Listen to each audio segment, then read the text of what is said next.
Hello, welcome to my channel. My name's Charlie, and in today's video we're going to be doing a basic base game build for people who are brand new to building in The Sims 4. So stick with me and let's jump in. So this is actually my first ever video with face cam, and I just want to let you know that my hair is not usually like this. It's been about 2 months since I've had a haircut, so this is my lockdown hair, and I'm not actually speaking to you from the year 2007. So we're going to start in Willow Creek, and the plot we're going to build on is called Potter's Display, and it's a little 30 times 20 plot, and it's going to be perfect for the house that we're building today. It's a base game only build that we're doing. I wanted to make this as accessible to all Simmers really who are new to building, and I know that not everyone has all of the packs, so I thought a base game build would probably be best. So we're going to start with the room tool, and we're going to do a 5x8 box, and then next to that we're going to draw a 4x7 box, and then on top of that we're going to build a 4x8 box. So you end up with this little hangover over the top of the second box that you built. And now what I'm going to do is get the foundation, the flat square foundation, and we're going to draw that along the front of the house.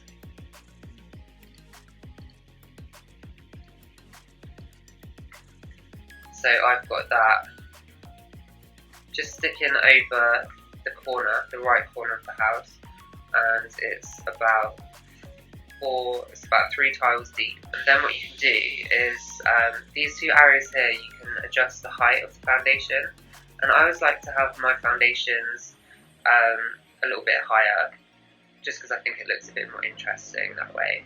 And I'm going to place some stairs. Like I said, I'm just doing base game, so we're going to go for more of a modern look, and I'm going to place this modern floating stairway. And now I'm going to create a little lattice awning type thing at the front of the house, just over the entryway where your Sims come in. And I'm going to place it a bit asymmetric because I think that looks quite interesting. So now we've got the columns down, we're going to use the fence tool, and we're going to draw on our lattice.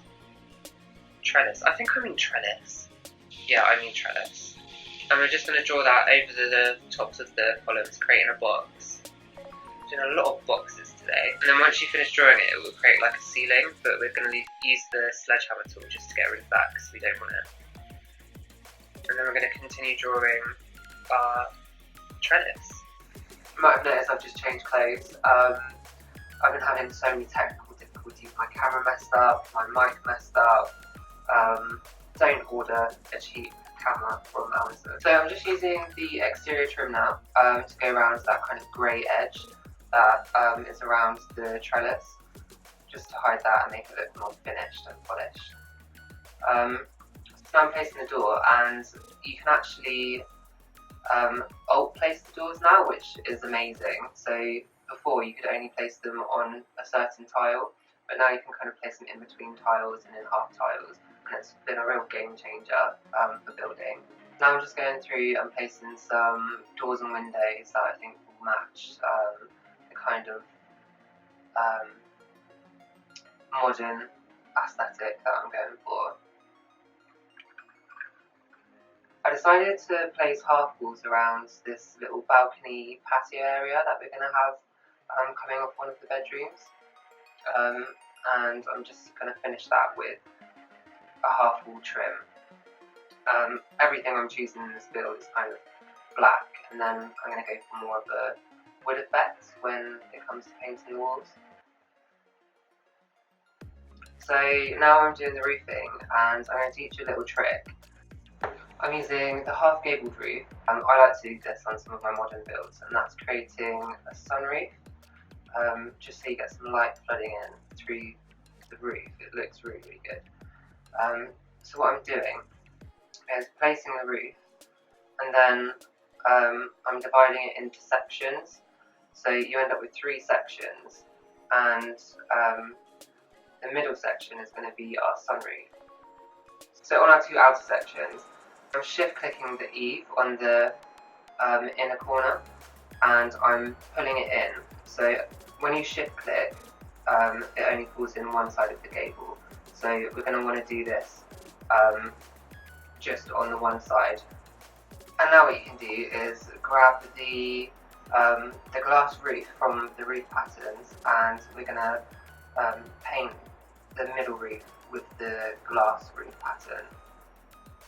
And then choose whatever other roof pattern you want to go next to it, and add a nice roof trim just to give it that, I keep saying give it that finished look, but you know, it gives it that finished look. Sorry, there was a fly. I'm going to speed the video up a bit now, and we're going to go into furnishing the house. I mentioned earlier that I was going to put a lot of wood on the outside. I've gone for wood and stone just to give a bit of contrast. I always like having that in my builds. Just makes it look more interesting when you've got a bit of contrast between the wall textures. So I'm going to give you a few tips on why I'm doing this. I like to alt place a lot of objects. That way you can place it off the grid. You can, it gives you a lot more flexibility with where you place items. But be careful when you're doing this. Make sure your sim can still use everything that you've placed. So you're probably going to have to jump in and out of build and buy mode and live mode. So I want to talk to you about cheats, and there is one cheat that I always use when I'm building, and that is BB.moveobjects. I'll put that in the description below so you can copy and paste it. But that cheat allows you to freely place items, and it's a real essential.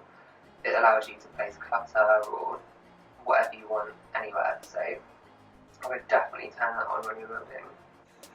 So when you're placing clutter, if you're placing it on a surface like the worktops or something like that, it doesn't let you freely place them when you alt place. So what I do is I cram everything I want to onto the surface that they're going to sit on, and then I move that surface away, and you kind of go back and place it in the air. So once you've placed it where your surface is going to go, you can then move the surface back underneath.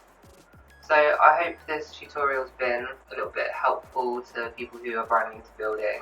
When I first started building, I found it really intimidating. There's so many different options and so many little hints and tips and tricks that you learn as you're going along the way. So hopefully you've learned some of those tips and tricks today. The idea behind this video, I just wanted to create something where you could build along with me, so you could watch the video as you're building. So that's just about it for this video. If there's anything I've missed out that you felt I haven't explained properly or whatever, just leave me a comment down below or tweet me, and I'm more than happy to give some help and advice.